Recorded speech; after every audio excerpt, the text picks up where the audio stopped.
ఆనాడు ఇండస్ట్రీ శాఖ మంత్రిగా అమర్నాథ్ రెడ్డి గారు ఉంటే ఏకంగా 100 పరిశ్రమలు మన దగ్గరికి తీసుకొచ్చి దాదాపు 1500 మందికి ఆనాడు ఉపాధి కల్పించాం. ఇంతేకాదు చోడవరం చెడ్డికాడ రోడ్డు కూడా ఆనాడు మనం అభివృద్ధి చేసుకున్నాం. 220 కోట్ల రూపాయలు ఆనాడు పంచాయతీరాజ్ గ్రామీణ అభివృద్ధి శాఖ మంత్రిగానే ఉన్నప్పుడు మన నియోజకవర్గానికి ఆ నిధులు కేటాయించి ఇంటింటికి ఉచితంగా కుళాయి కూడా ఇచ్చే కార్యక్రమానికి ఆనాడు పునాదులేసాం, పనులు ప్రారంభించాం. ఈ ప్రభుత్వ అధికారులకు వచ్చి అది కూడా ఆపేసింది. ఇంతేకాదు ఈ ఒక్క నియోజకవర్గంలో 145 కిలోమీటర్లు ఆనాడు సీసీ రోడ్లు వేసాం. ఏకంగా 21,000 ఎకరాలకి ఆనాడు అదనంగా సాగునీరు కూడా అందించింది తెలుగుదేశం ప్రభుత్వం. కానీ మీరేం చేశారు? పాలిచ్చే ఆవు వద్దని తన్నే దున్నపోతూ ప్రభుత్వాన్ని గెలిపించుకున్నాం. ఈరోజు అన్నగారు అన్ని కోరికలు నన్ను కోరారు. కానీ ఏనాడైనా మనం ఇక్కడున్న కోడిగుడ్డు మంత్రి దగ్గరికి వెళ్ళి మాకు న్యాయం చేయట్లేదు, ఆనాడు మీరు హామీలు ఇచ్చారని అడిగామా? ఎవరం వెళ్ళా. ఎందుకంటే తన్నే దున్నపోతు జోలికి ఎవరు వెళ్ళాం, తంతుంది కదా అని తెలుసు. కానీ పాలిచ్చే ఆవు దగ్గరికి వెళ్ళి ఇంకా 2 లీటర్లు ఎక్కువ ఇవ్వచ్చు కదా అని రోజు కొనుక్కుతాం. తన్నే దున్నపోతు వైకాపా ప్రభుత్వం, పాలిచ్చే ఆవు తెలుగుదేశం ప్రభుత్వం. అన్న ఒకసారి అది బాక్స్ ఇస్తారా? ఇక్కడున్న మీ శాసనసభ్యుడు నేను గిఫ్ట్ తీసుకొచ్చేది. ఆంధ్ర రాష్ట్ర పరువు తీసుకున్నందుకు ఆయనకు ఒక కోడిగుడ్డు ఇస్తున్నా. అంతర్జాతీయ స్థాయిలో ఆంధ్ర రాష్ట్ర పరువు తీసినందుకు మంత్రి గారికి నేను కోడిగుడ్డు అవార్డు ఇస్తున్నా. బాగుందా తల్లి అవార్డు?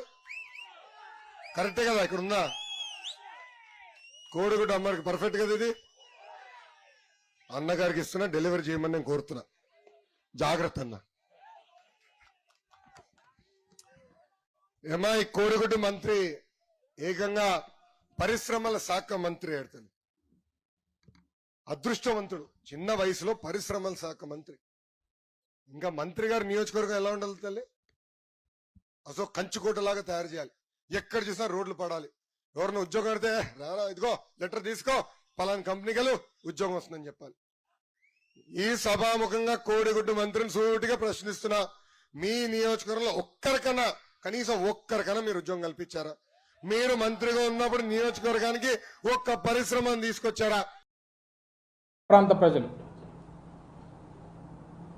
చాలా మంచివారు, సాంప్రదాయాలను పాటిస్తున్నటువంటి వారు. సో మరి వారు మనకి ఇచ్చిన తర్వాత మనం కూడా వారికి ఏదైనా తిరిగి ఇవ్వాలి కదా అని చెప్పి ఆలోచన చేసినప్పుడు మా గ్రామం, అంటే నేను పుట్టి పెరిగినటువంటి మా మింది గ్రామంలో చాలామంది శాలివాహన సంఘానికి సంబంధించినటువంటి కుమ్మర్లు చాలామంది మా గ్రామంలో మాతో పాటు కలిసి మా కుటుంబ సభ్యులా నివసిస్తుంటారు. ముఖ్యంగా ఏదైనా ఇచ్చినప్పుడు మన ప్రాంతం మన మట్టితో తయారు చేసినటువంటి ఒక కుండలో వారికి ఇవ్వాల్సినటువంటి దాన్ని తిరిగి ఇచ్చేద్దామనేటువంటి ఉద్దేశంతో వారు ఎంతగానో ఇష్టపడేటువంటి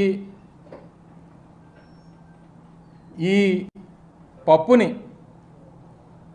ఈ ప్రాంత మట్టితో తయారు చేసినటువంటి మట్టి కుండలో మా ప్రాంత శాలివాహనుడు మా కుమ్మరి సోదరుడు తయారు చేసినటువంటి మట్టి కుండలో పెట్టి ఇక్కడ ఉన్నటువంటి వారు ఎవరన్నా సాహసం చేసి వారికి తీసుకెళ్ళి ఇవ్వగలిగితే మీరు ఇవ్వండి, లేకపోతే